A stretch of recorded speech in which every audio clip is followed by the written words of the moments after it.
El ojo rojo es uno de los síntomas más frecuentes de la oftalmología y no siempre es debido a una conjuntivitis. ¿Quieres saber las otras causas que puede haber detrás? Hoy te lo cuento. Ocularis, el podcast de salud visual con el oftalmólogo Rubén Pascual.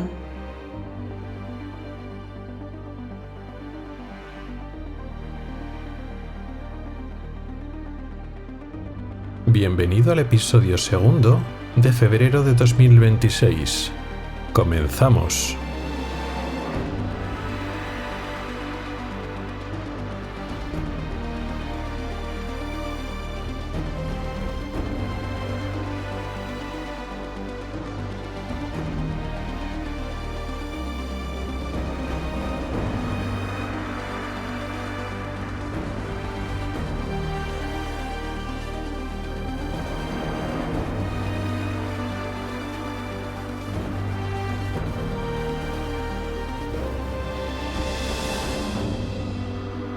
Hola y bienvenido al podcast de Ocularis sobre salud visual y oftalmología. Soy Rubén Pascual, oftalmólogo y divulgador a través de este podcast y del blog ocularis.es. Este es el episodio segundo de la 10ª temporada correspondiente al mes de febrero de 2026.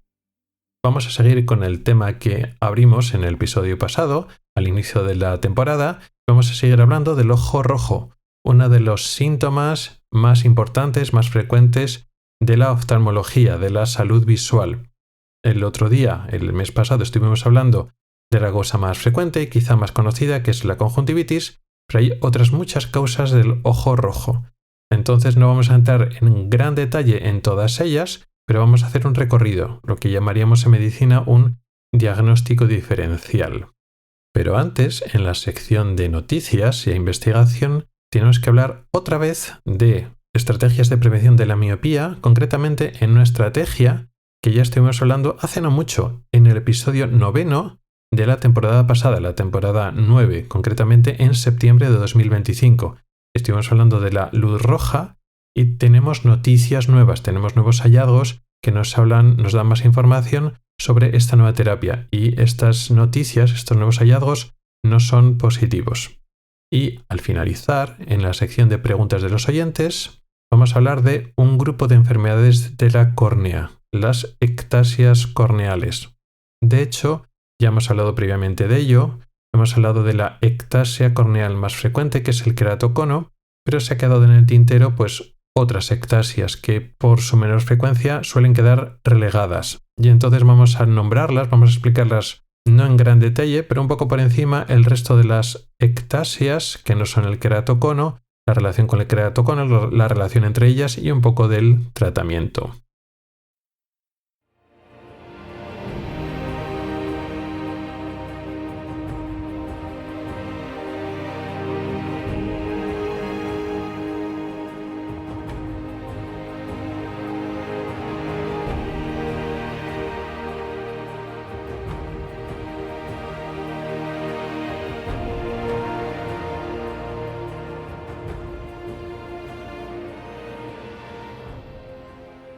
Como decía, hace poco, en el episodio 9 de la 9ª temporada, en septiembre de 2025, unos pocos meses antes de la fecha de publicación de este episodio, estuvimos hablando de la luz roja como estrategia de prevención de la miopía.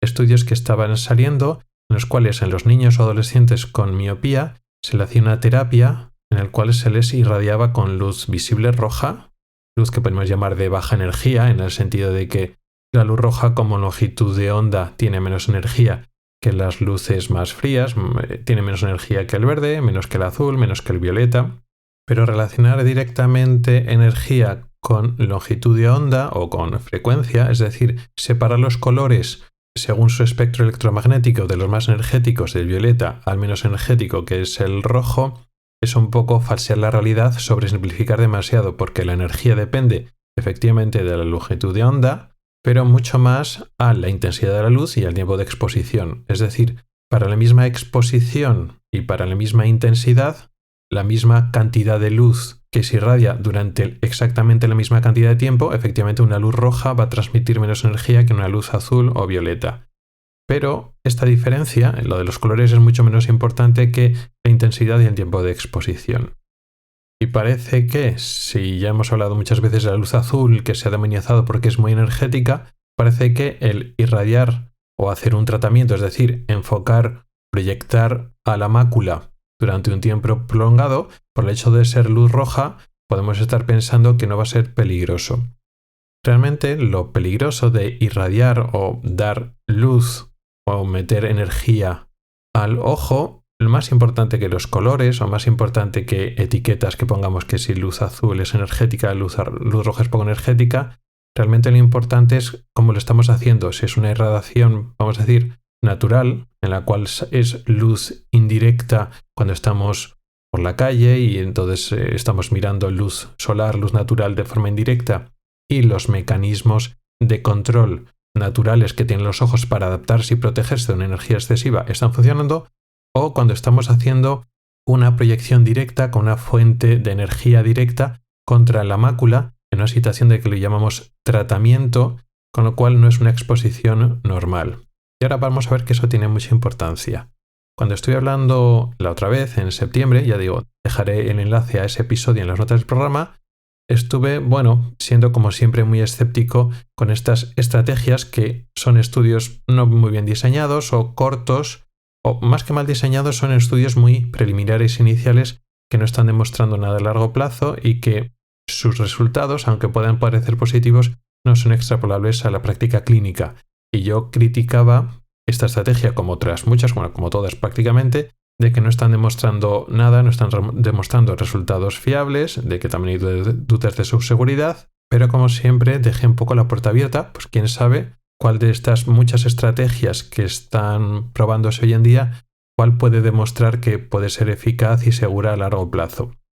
También ofrecí ese beneficio de la duda en este tratamiento tan novedoso de la luz roja, pero creo que ni con esas podemos ser permisivos o esperanzados, porque lo que he traído hoy, lo que voy a traer hoy es una serie de información preocupante de pacientes, de niños que le están haciendo este tipo de tratamientos que, vuelvo a decir, no han demostrado su eficacia y ahora estamos viendo que tampoco han demostrado su seguridad. Primero salieron unos informes aislados preliminares de que algunos niños tratados con esta terapia estaban viendo que empezaban a presentar alteraciones en esa estructura que estamos tratando.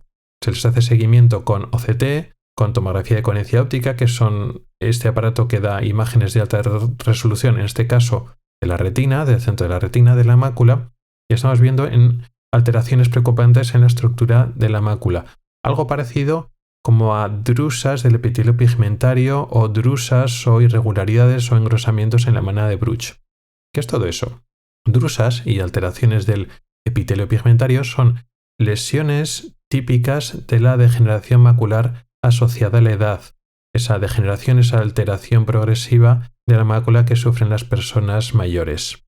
Aunque realmente drusas o lesiones parecidas a drusas aparecen en otras muchas maculopatías, otras muchas enfermedades de la mácula. Es decir, alteraciones más o menos inespecíficas, degenerativas, metabólicas de este complejo, esta relación entre fotorreceptores, los receptores, las células receptoras de luz, sobre todo conos en la mácula, y las células asistentes de estos fotorreceptores, que son las células del epitelio pigmentario. Este complejo fotorreceptor epitelio pigmentario, cuando se altera metabólicamente por problemas degenerativos, por problemas externos, por otras causas, van a aparecer estas drusas o estos engrosamientos, estas zonas de acúmulo de material de desecho.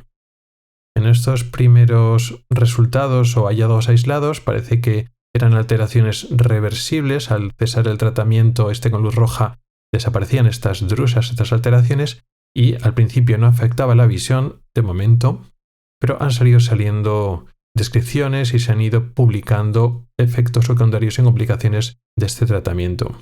De hecho, ya han empezado a sacar unas primeras estadísticas que hablaban de que el 7% de los niños tratados desarrollaban cambios en la retina, que podían ser cambios temporales, cambios transitorios que pueden recuperarse, pero estamos hablando ya de un 7% de cambios. Otro estudio ha demostrado o ha descrito que al margen de estos engrosamientos y alteraciones, ha visto, y esto puede ser incluso más preocupante, que disminuye la densidad de conos en la retina central, en la mácula, en el centro de la mácula. La densidad de conos, la cantidad de conos que tenemos por unidad de superficie, nos dan una idea de la agudeza visual. La mácula, y concretamente el centro de la mácula, la fóvea, se caracteriza principalmente por una alta densidad de conos. Cuantos más conos y más juntitos y más apretitos los tenemos en la fóvea, en el centro de la mácula, mejor es nuestra visión. De hecho, la característica del ser humano es que tiene una gran visión comparado con otros animales, precisamente porque tenemos una gran densidad de conos en nuestra mácula. Si este tratamiento disminuye la densidad de conos, podemos preocuparnos con razón de que este tratamiento podría afectar a la agudeza visual, a la visión. Entonces esto ya es otro tema. Ya estamos hablando de daños en los fotorreceptores. Y la retina no puede regenerar los fotorreceptores. Los fotorreceptores, los conos que mueren, porque si hay una baja de densidad significa que los fotorreceptores mueren, no se pueden regenerar, no se pueden multiplicar. Es como el epitelio pigmentario, otros tejidos, que puede haber daño, pero las células se pueden regenerar, pueden multiplicarse. Eso no ocurre con los fotorreceptores.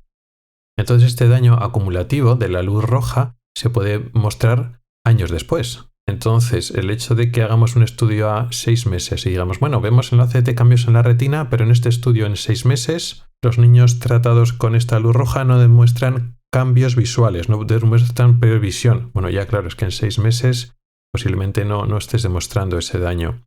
Este es un daño acumulativo que se puede demostrar años después.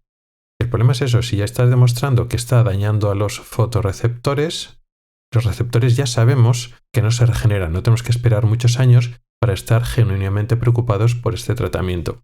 Con lo cual, en esta constante lucha y persecución de buscar tratamientos que no están avalados realmente por una evidencia científica sólida, porque ninguno lo está, pero como hay esa ansiedad, esa necesidad creada socialmente que va en contra de los principios de la medicina, pero esa ansiedad de decir, bueno, es que tenemos que frenar la miopía de alguna manera, aunque no esté demostrado. Venga, vamos a coger el tratamiento el menos malo.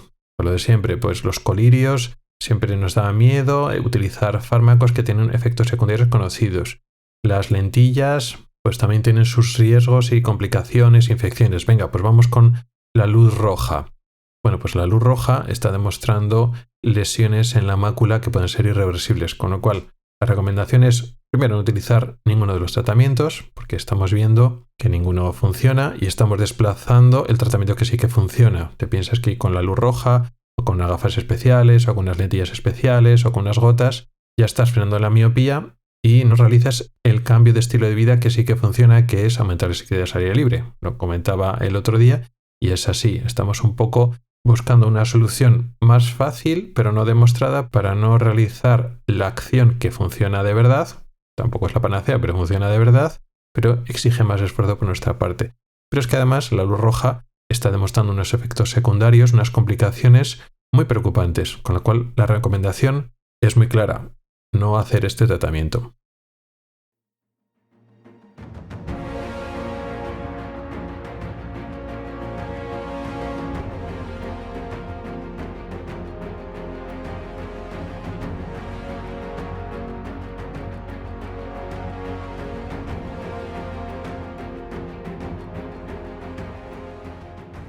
El mes pasado, en el episodio de enero, estuvimos hablando de la conjuntivitis, la inflamación de este tejido que recubre lo blanco del ojo, que es la esclera. La conjuntiva no forma parte propia del globo ocular, pero está muy relacionado con ella, lógicamente. Cubre la parte anterior del globo ocular, que no es la córnea, la parte anterior de la esclera o esclerótica, la parte anterior de lo blanco del ojo está recubierto por la conjuntiva. Y también recubre la parte de atrás del párpado. Ya explicamos el episodio pasado. Ya hablamos que cuando hay una inflamación de esa conjuntiva, normalmente por una infección, por virus o por bacterias, se inflama y es lo que llamamos conjuntivitis. También puede ocurrir por una causa alérgica no infecciosa. La conjuntivitis alérgica, junto con la vírica y la bacteriana, son las conjuntivitis más frecuentes y además son las causas más frecuentes de ojo rojo. Cuando vemos un enrojecimiento ocular, un enrojecimiento de lo blanco del ojo, suele ser por una inflamación primaria, primitiva, que se origina en la conjuntiva. Pero no es la única causa. De hecho, el ojo rojo es un síntoma muy habitual por el cual uno acude al médico para ver qué le pasa. Se suele estar asociado con molestias, a veces con legañas, a veces con dolor, a veces con fotofobia, con mayor sensibilidad a la luz, pero el aspecto más característico es ese enrojecimiento ocular. Pues a veces ese ojo rojo no se debe a conjuntivitis, no se produce una inflamación de la conjuntiva, o si la conjuntiva reacciona y los vasos de la conjuntiva se dilatan, es de forma secundaria. La causa está no exactamente en la conjuntiva, es otra estructura del ojo la que se inflama, la que reacciona, y la conjuntiva reacciona de forma secundaria, por ser un tejido que está cerca de donde esté el problema. Entonces, ¿cuáles son estas causas de ojo rojo que no son la conjuntiva? ¿Qué diagnóstico diferencial tenemos que hacer cuando un paciente viene con ojo rojo, aparte de la conjuntivitis que estuvimos hablando el episodio pasado? Bueno, lo primero, puede que el enrojecimiento de lo blanco del ojo, cuando en lo blanco del ojo vemos que ya no está blanco del todo, sino que está rojo, puede no ser porque los vasos sanguíneos se hayan dilatado y de ese aspecto rojizo, sino porque la sangre se haya extravasado. Es decir, hay un sangrado, hay una hemorragia que se localiza en lo blanco del ojo, concretamente por debajo de la conjuntiva, entre la conjuntiva y la esclera, o, siendo más técnicos, cuando nos alejamos un poquito de la córnea del limbo, entre la conjuntiva y la cápsula de Tenon. Esta hemorragia tiene el nombre técnico de hiposfagma, y separar y diferenciar entre lo que es una hemorragia y lo que es una dilatación de vasos no es muy difícil. Igual de lejos parece simplemente que una parte del ojo, el blanco del ojo, está rojizo, pero a nada que te acercas y miras un poquito, una hemorragia es una mancha rojiza más o menos irregular, o varias manchas que se reúnen y se juntan. Una hemorragia se puede quedar en un solo sector, en una sola zona de lo blanco del ojo, en la zona externa o temporal, en la zona interna o nasal, en la parte superior o en la parte inferior, o puede ocupar varios sectores. Pero si te fijas, no son vasos sanguíneos dilatados. ¿Por qué se produce un hiposfagma? ¿Por qué se produce una hemorragia subconjuntival? Bueno, la causa más frecuente podría ser la traumática. Depende del medio que te muevas, puede no ser traumática. Es lo primero que podemos pensar. Si te das un golpe en un ojo, pues se rompe un vaso sanguíneo de la conjuntiva y entonces se produce un sangrado y la sangre se acumula en ese espacio que llamamos virtual, que se hace real, entre la conjuntiva y lo que hay debajo, la esclera, o hay un tejido intermedio entre la esclera y la conjuntiva que se llama cápsula de Tenon. Pero vamos a ignorarlo por el momento. Hay un espacio virtual entre la conjuntiva y la esclera, que significa virtual que no hay un espacio real, que están una justo encima de la otra, pero son tejidos separados, no están unidos de forma firme, sino la unión es laxa, con lo cual si se derrama o sale un líquido entre estos dos tejidos, esos espacios se separan. Eso es lo que ocurre con una hemorragia que puede ser, como digo, traumática, hemos roto un vaso sanguíneo y la sangre se acumula ahí, pero muchas son espontáneas. Espontáneas porque sí, vamos a decir así, sin una causa evidente. Puede ser por aumento de tensión arterial, en personas que ya tienen tensiones altas, digo la tensión arterial del brazo, la presión de la sangre, la tienen alta y han tenido una presión un poco más alta y rompe un vasito. Y lo mismo que podría haber roto un vaso sanguíneo pequeño en la nariz, en la fosa nasal, y puede producir la tensión alta, la hipertensión arterial puede producir sangrados nasales, lo que se llama epistaxis, también puede producir estos sangrados en la conjuntiva, debajo de la conjuntiva puede producir hiposfagmas. A veces es también la tensión arterial, pero no es conocida. Por lo tanto, un protocolo o una rutina que se suele hacer cuando alguien aparece con una hemorragia en la conjuntiva o debajo de la conjuntiva. Y aunque no se conozca que tenga hipertensión arterial, es bastante habitual tomar la tensión, pero la tensión arterial, la tensión del brazo, para ver si efectivamente tiene una tensión arterial alta. También existen otras causas menos conocidas que podemos llamarlas discresias sanguíneas o problemas de coagulación o de agregación. Son enfermedades que se asocian a sangrados y los sangrados pueden ser pues en la nariz, como la epistaxis que hemos dicho antes, sangrados subcutáneos, personas que hacen como hemorragias debajo de la piel, que pueden ser petequias, hemorragias pequeñas o hemorragias más grandes, o pueden ser hemorragias debajo de la conjuntiva. Así que a veces hay que hacer, sobre todo en las personas que tienen hemorragias repetitivas debajo de la conjuntiva o en otros sitios y no es una aislada, sino que le ocurre más veces y todo es anormal, la tensión es anormal, a veces hay que hacer un estudio hematológico, un estudio de la sangre, a ver si hay problemas en la coagulación o en la agregación plaquetaria, como si fueran sangrados no explicados en otras partes del cuerpo. Y la mayoría de las veces de estas hemorragias espontáneas no traumáticas no se asocian ni a tensión arterial ni a problemas de coagulación de la sangre. Son espontáneas sin causa conocida. Por lo tanto, el hecho de sufrirlo no hay que agobiarse mucho ni hay que disparar todas las alarmas, sino simplemente muchas veces tómate la tensión y si no te ocurre más veces, muchas veces no hay que hacer nada más. Otra cosa es que sea una cosa repetitiva. Dejamos entonces el hiposfagma aparte, la hemorragia, y vamos a detenernos en las causas en las que el ojo rojo efectivamente es una hiperemia. Una hiperemia significa una dilatación de los vasos sanguíneos. No es una hemorragia, no es sangre extravasada, sino que el ojo rojo, esa rojez que vemos en el blanco del ojo, es debido a la sangre, pero es una sangre que sigue contenida en los vasos sanguíneos. Lo que pasa es que los vasos sanguíneos se han dilatado y ocupan más espacio en esa superficie que normalmente vemos blanquecina. Entonces, el enrojecimiento, en este caso, es debido a la hiperemia. Hiperemia de los vasos que vemos en lo blanco del ojo. ¿Pero qué vasos hay en lo blanco del ojo? Pues no hay un solo tipo de vasos. Hay diferentes tipos de vasos según el nivel, el tejido en el que nos refiramos. La hiperemia puede ser de la conjuntiva, que son el tejido que está más superficial, por tanto estos vasos son los más superficiales. Y la hiperemia conjuntival, la dilatación de los vasos de la conjuntiva, se deben a conjuntivitis, que es lo que explicamos el mes pasado. Pero existen vasos más profundos en lo blanco del ojo y que lo vemos por transparencia porque la conjuntiva es transparente o semitransparente. Cuando hay una hiperemia de vasos más profundos, normalmente también hay hiperemia de los vasos más superficiales de la conjuntiva. Es decir, cuando hay una inflamación o una dilatación de los vasos del tejido que está por debajo de la conjuntiva, normalmente la conjuntiva también reacciona. Por lo tanto, cuando vemos vasos conjuntivales dilatados, tenemos que mirarlo bien, normalmente lo miramos al microscopio y ver que debajo de la hiperemia conjuntival no hay una hiperemia de vasos más profundos. Eso es muy importante. ¿Pero qué vasos más profundos hay debajo de la conjuntiva? Pues los del tejido que está bajo la conjuntiva. Entonces, como decíamos, bajo la conjuntiva está, como he dicho antes, la cápsula de Tenon, pero apenas tiene vasos sanguíneos, vamos a olvidarla.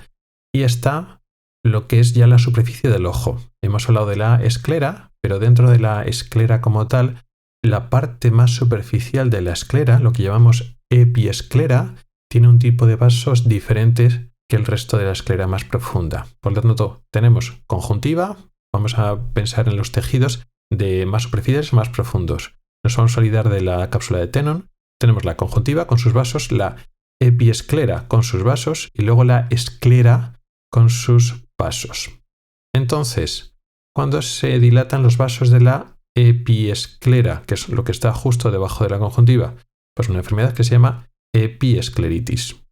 ¿Y qué pasa cuando se dilatan los vasos más profundos de todos, los vasos de la esclera? Pues tenemos una escleritis. Es muy fácil. Arriba del todo, superficie del todo, conjuntiva, conjuntivitis, luego epiesclera, epiescleritis y finalmente esclera, escleritis. ¿Qué es una epiescleritis? Una epiescleritis es una inflamación, lógicamente, de esta parte superficial de la esclera y es una inflamación en principio leve. Sería una patología, un problema realmente poco grave y autolimitado.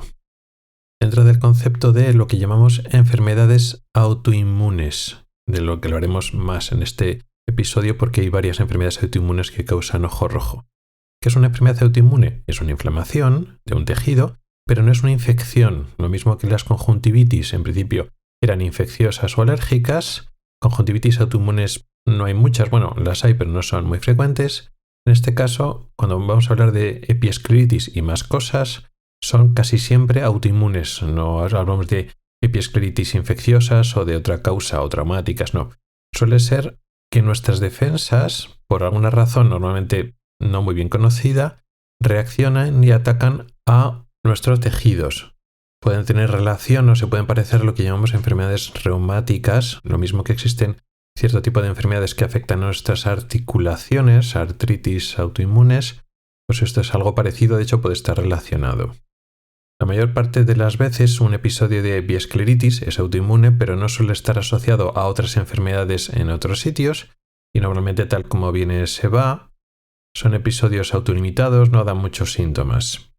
Otra cosa son las escleritis. Ahí también es una inflamación casi siempre autoinmune, pero afecta al ojo de forma más profunda y de forma más grave. Tiene más síntomas, causa más dolor y tiene más peligro, es más peligroso, tiene más riesgo de complicaciones y problemas, y estos hay que tratarlas, la escleritis hay que tratarlas sí o sí, y en este caso las probabilidades de que haya una enfermedad autoinmune detrás son mayores, y entonces habitualmente cuando hay una escleritis se hace falta un estudio general, un estudio de enfermedades autoinmunes reumatológicas.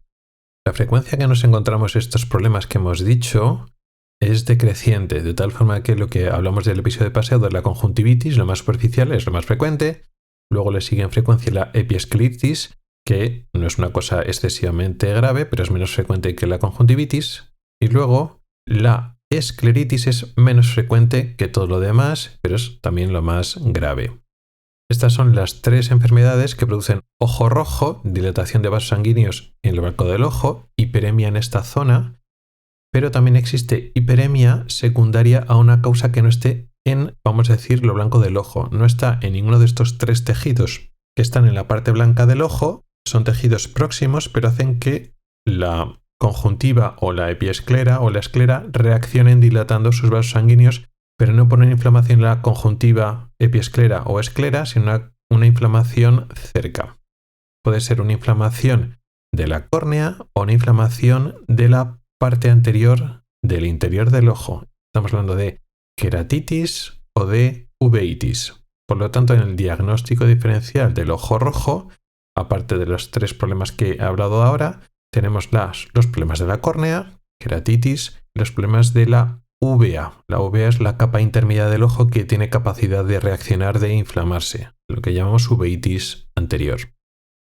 Vamos a empezar con la córnea. Realmente es queratitis en el sentido más amplio de la palabra. A veces queratitis, que significa literalmente inflamación de la córnea, reservamos ese término queratitis para las queratitis infecciosas. Queratitis bacterianas, queratitis por virus, por ejemplo, por virus de herpes. También existen otro tipo de queratitis autoinmunes, por ejemplo, pero realmente cualquier patología o casi cualquier patología aguda de la córnea, aunque no se llame propiamente queratitis, realmente hay un componente inflamatorio o un componente que hace reaccionar al resto de tejidos que están alrededor. Por ejemplo, si tenemos una erosión o una abrasión corneal, que sería como si fuera una herida, un defecto epitelial, algo, un golpe, un roce, algo que ha levantado el epitelio y la parte superficial de la córnea, eso nos produce sobre todo dolor, fotofobia, es decir, nos molesta mucho la luz, y nos puede producir algo de ojo rojo. También lo que se llama queratopatía punteada superficial, donde el epitelio también está afectado, pero en vez de faltar una parte grande de epitelio, realmente son unos defectos que llamamos punteados. Van faltando o se han desprendido o se han muerto o se han deteriorado agrupaciones pequeñas de células, pero de forma múltiple en muchos puntos, en muchas áreas de la córnea. Esta queratopatía punteada superficial técnicamente es una queratitis, aunque no usamos el término de queratitis. No deja de ser una reacción. Ha habido una agresión externa, pues por sequedad, incluso por alergia, por otras causas, que le produce esa punteada, esa queratopatía punteada, ese daño en el epitelio, deja de ser una epiteliopatía, y entonces, aparte de los síntomas de molestias, dolor, hinchazos, fotofobia, el ojo se puede enrojecer. O sea que cualquier cosa que afecte a la córnea a nivel superficial del epitelio o a nivel más profundo, como una queratitis intersticial, una queratitis infecciosa que afecte al estroma, a una zona más profunda, puede producir potencialmente ojo rojo. La córnea es un tejido que tiene mucha sensibilidad, que nos duele, que nos molesta, produce síntomas, incluso lesiones relativamente pequeñas, y esa reactividad, esa capacidad de nuestro cuerpo de reaccionar a cualquier lesión, cualquier problema que hay en la córnea, insisto, problema agudo, hace que también el tejido alrededor reaccione y produzca rojez, enrojecimiento. Es decir, los vasos sanguíneos que hay alrededor de la córnea, de la conjuntiva y también más profundos, de la esclera o la epiesclera, se dilatan. Pero sobre todo los vasos que están alrededor, lo que se llama hiperemia ciliar o hiperemia periquerática, que significa, hace referencia a que son los vasos sanguíneos que están alrededor de la córnea. Entonces, ese tipo de hiperemia ciliar es muy típico de las afectaciones de la córnea. Queratitis en el sentido más amplio, pero bueno, cualquier alteración de la córnea más o menos aguda.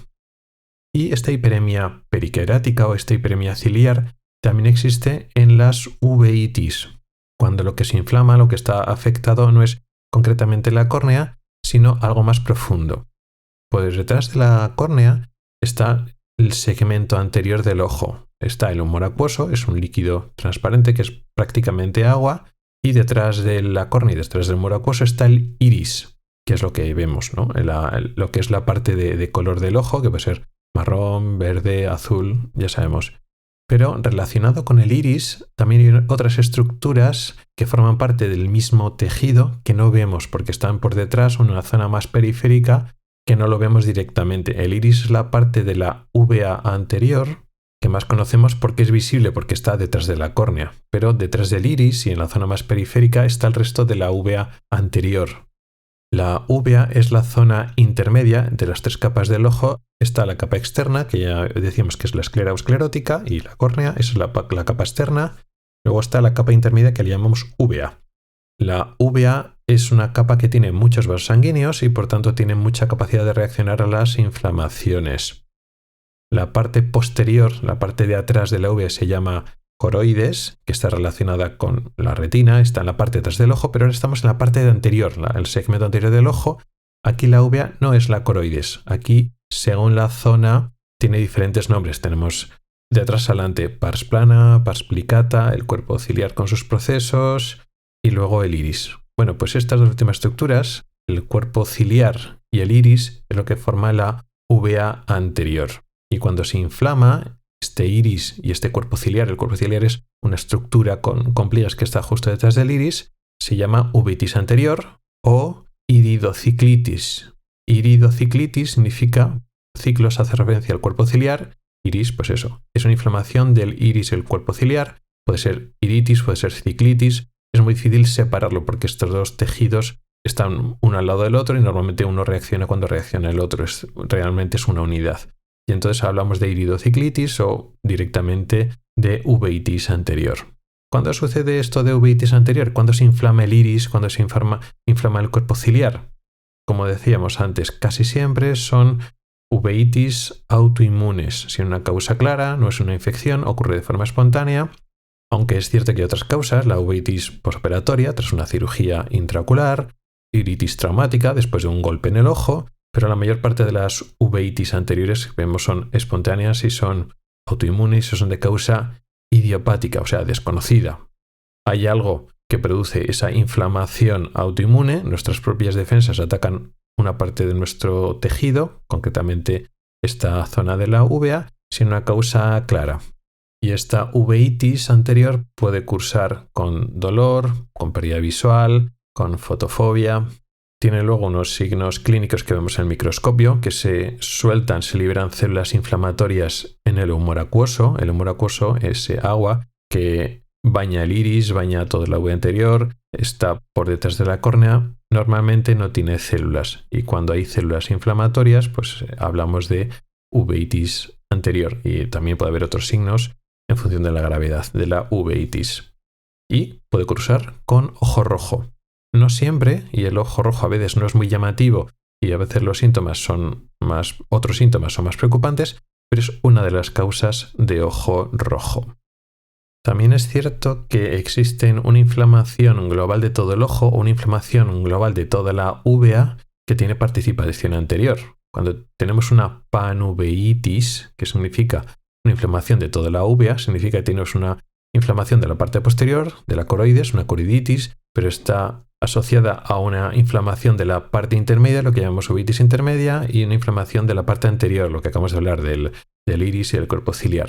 Entonces una panuveitis lógicamente también tiene ojo rojo, porque una panuveitis también es una uveitis anterior. Pero bueno, como decía, es muy raro. Las panuveitis son muy infrecuentes. Normalmente cuando hay una inflamación de la uvea anterior, solo se afecta la uvea anterior. Pero bueno, por saber que las panuveitis, de causas autoinmunes, de causas infecciosas, que aquí sí, cuando hay panuveitis, la causa infecciosa es más frecuente, que sepamos que también causan ojo rojo. Y con esto tenemos las causas más frecuentes de ojo rojo, un poco de forma sistemáticamente descritas. No es un listado totalmente exhaustivo, hay cosas más infrecuentes, por ejemplo, un glaucoma agudo puede cursar con ojo rojo, enfermedades extrañas de problemas del retorno venoso, en los cuales los vasos sanguíneos del ojo se dilatan por un stop en las venas que recogen la sangre del ojo, por ejemplo, una fístula carótido cavernosa. Es muy infrecuente, pero bueno, simplemente nombrar que hay causas a veces no inflamatorias que pueden causar ojo rojo, pero la mayor parte de las veces son causas inflamatorias de los diferentes tejidos. Por eso hoy estamos hablando de muchas itis, muchos términos que acaban en itis porque estamos hablando de inflamación. Según en la conjuntiva, que hablamos el episodio pasado, si hablamos de la esclera, de la episclera, de la córnea, de la uvea, pues todos son itis, todos son inflamaciones de tejidos que causan enrojecimiento del ojo. Y el tratamiento pues depende de cada caso, por supuesto. Es interesante saber o darse cuenta de que estos problemas de segmento anterior de estas estructuras de la parte anterior del ojo relacionadas causan, aparte de enrojecimiento, causan dolor o molestias, a veces fotofobia y pueden afectar en mayor o menor medida a la visión, pero si la afectan de forma difusa, una alteración difusa de la visión. Se diferencia claramente de las afectaciones de segmento posterior del ojo, en las cuales casi nunca hay ojo rojo, hay excepciones, pero casi nunca hay ojo rojo, casi nunca hay fotofobia, puede haberlo, pero no es habitual que haya fotofobia, y cuando hay pérdida visual, la pérdida visual que viene de la parte posterior del ojo a veces afecta a zonas concretas del campo visual. No siempre es así, pero cuando hay afectaciones del campo visual, se afecta a la parte izquierda, a la parte derecha, superior, inferior, no es por una afectación de la parte anterior del ojo, sino de la parte posterior.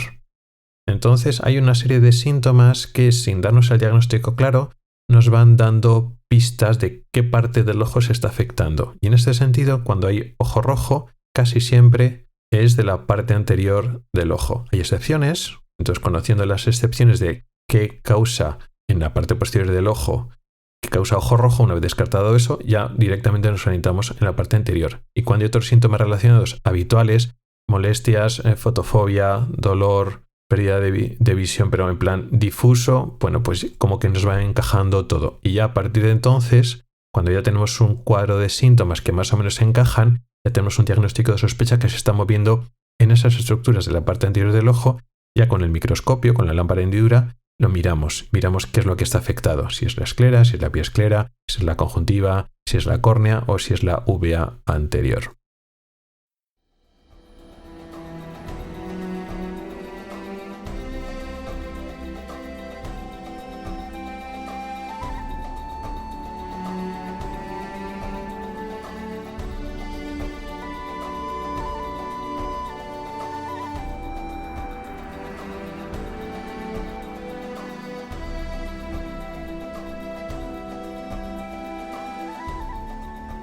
En esta sección de preguntas de los oyentes he recibido una duda sobre las ectasias corneales.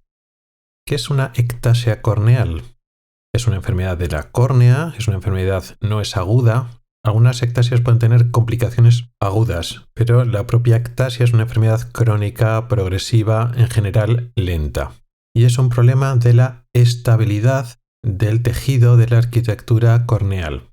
¿A qué me refiero con estabilidad y a qué me refiero con arquitectura corneal?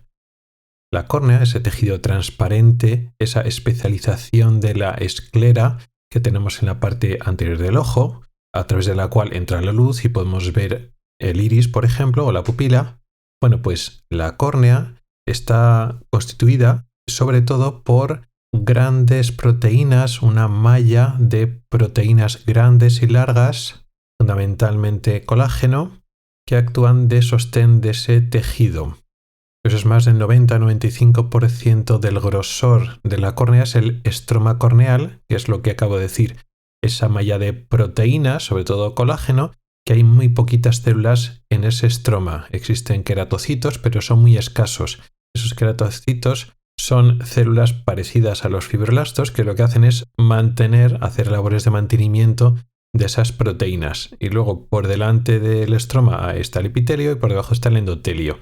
Pero fundamentalmente la córnea, simplificando mucho, es esa estructura como una especie de andamiaje de proteínas, y el resto de la córnea pues son estructuras auxiliares para mantener ese andamiaje, ese estroma. Esas proteínas tienen que tener una estructura muy concreta. La disposición de esas fibras tiene una organización, una colocación muy regular y tiene una distancia muy concreta para que ese tejido sea transparente en contra de la mayor parte de las estructuras y tejidos del cuerpo que solo son transparentes si son muy delgadas o están formadas por agua. Pero estructuras sólidas del cuerpo, formada por proteínas o otro tipo de grandes moléculas, con el grosor suficiente, son opacas. Y una estructura o un tejido como la córnea, que mide más o menos medio milímetro, normalmente tendría que ser transparente. Otras estructuras basadas en proteínas, como la propia esclera o los tendones, no son transparentes. Sin embargo, la córnea es transparente por esa disposición. Pero esa disposición, que tiene que tener una estructura, una malla tridimensional de proteínas, de agregados proteicos de tipo colágeno, que son como grandes cables para que nos entendamos, forman ese andamio. Aparte de que tiene que ser transparente, tiene que tener unas características muy concretas, porque tiene que ser, por una parte, resistente y estable al tiempo, no se tiene que deformar, no tiene que cambiar la estructura, porque la curvatura, que mantenga siempre una curvatura muy concreta, es fundamental. Cómo de curva es la córnea determina directamente su potencia como lente. Ya sabemos que la córnea, junto al cristalino, nos sirve para enfocar la imagen en la retina, y la curvatura corneal tiene que ser estable, no puede cambiar en el tiempo. Entonces tiene que ser estable, pero a la vez elástico, porque en la córnea no es una estructura rígida, no es como un cristal, sino que se deforma. Y tiene que aguantar esas deformaciones a lo largo del tiempo. Sabemos que tenemos una presión dentro del ojo, una presión intraocular que está empujando, intentando dilatar y deformar la córnea desde dentro. Luego también podemos recibir presiones externas. Cada vez que recibimos un golpe, nos frotamos los ojos, estamos deformando la córnea. Todas esas presiones tienen que deformar la córnea, porque la córnea, como el resto del ojo, es relativamente elástico, deformable a las presiones, pero a la vez tiene que recuperar su forma original y no quedar deformada. Y eso tiene que pasar a lo largo del tiempo. O sea que tenemos que encontrar un equilibrio entre elasticidad, pero recuperar la forma original, y memoria de la posición, y todo eso en medio milímetro de grosor de unas proteínas delicadas, y además tienen que ser transparentes. Con lo cual, esta magia arquitectónica no siempre se consigue. Existen enfermedades en las cuales esta estructura no es estable en el tiempo, y significa que por un defectos desconocidos, normalmente de causa genética, aunque luego hay excepciones, ya lo explicaremos, probablemente de causa genética, aunque debe haber algún factor ambiental que también desconocemos, o bueno, tenemos sospechas, pero no, la enfermedad, las causas de enfermedad realmente no están bien claras, pues este tejido no es estable. Eso significa que no es capaz de mantener su forma regular, adecuada y correcta, y la forma y el grosor de la córnea van cambiando a lo largo del tiempo. La ectasia corneal más frecuente con diferencia es el llamado queratocono, en el cual un punto o una zona cerca del centro, en el centro o cerca del centro, a veces la punta del queratocono se desplaza un poco al inferior, pero estamos moviéndonos normalmente los milímetros centrales de la córnea. Va a ser una zona más delgada, más inestable, que se va adelgazando con el tiempo, y al adelgazarse con el tiempo, al tener un menor grosor, va cambiando la forma, y a través de esa punta o ese área de menor grosor se va aguzando y se forma como una especie de cono.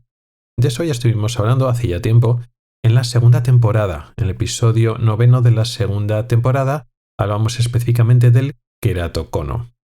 Además, un tiempo más tarde, en el primer episodio de la sexta temporada, estuvimos hablando de un tratamiento que se usa para el queratocono y que podría utilizarse hasta cierto punto en otras ectasias corneales de las que vamos a hablar hoy, que es el uso de anillos corneales.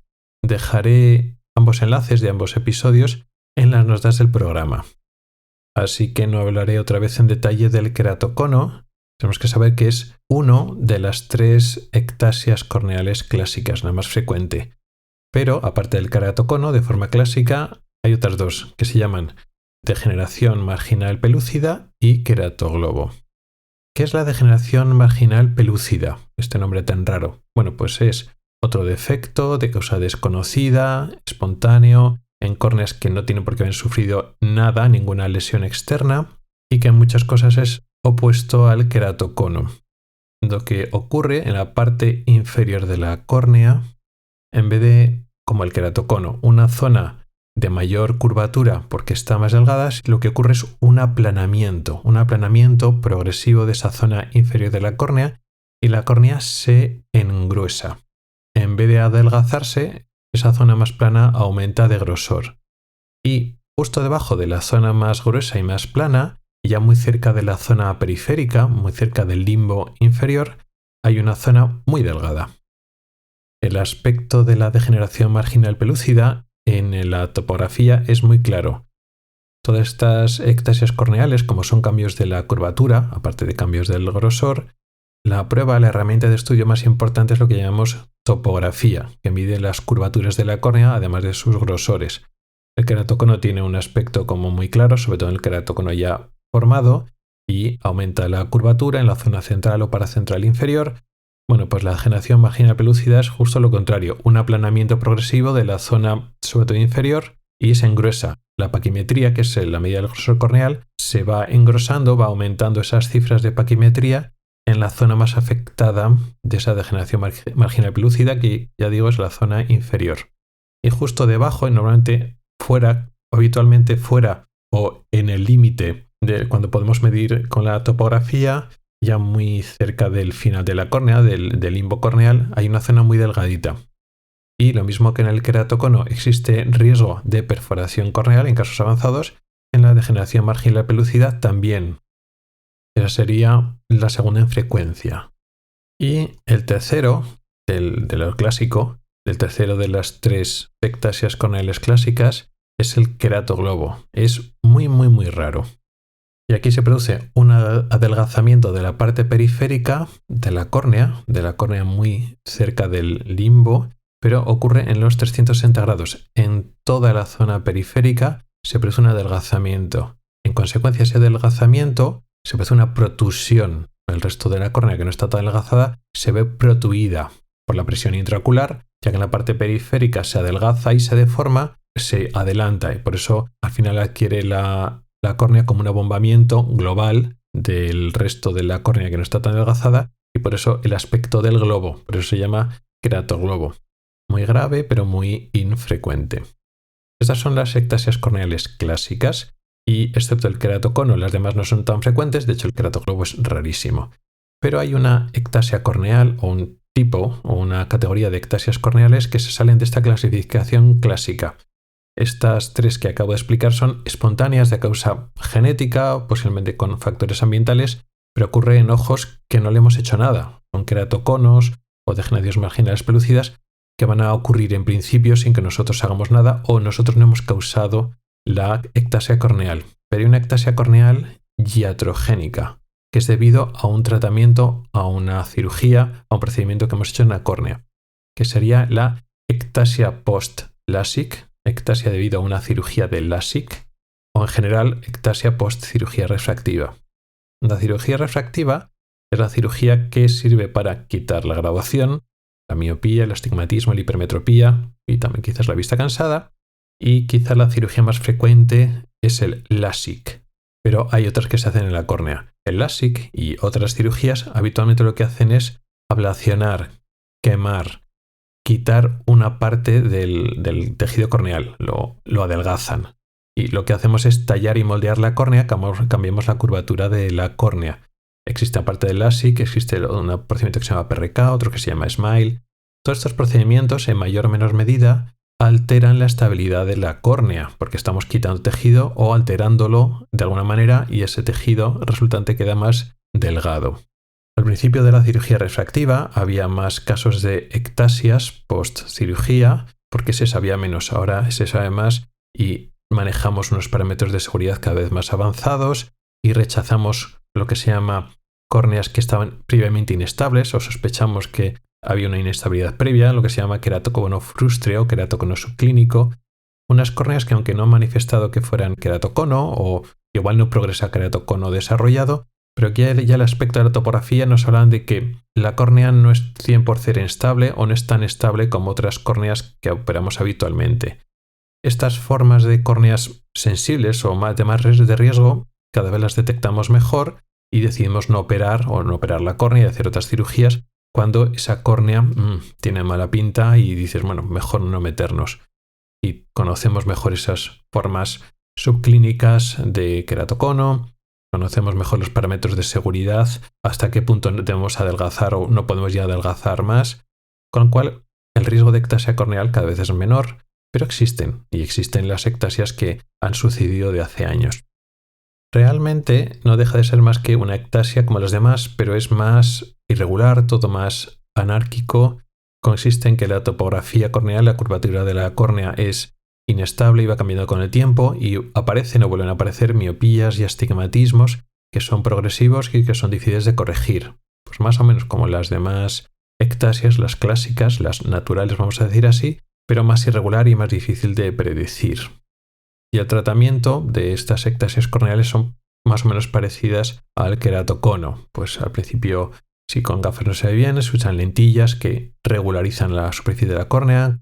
Cuando las lentillas, que hay diferentes tipos, no funcionan, se puede utilizar otros tipos de tratamiento, tipo crosslinking o incluso cirugía.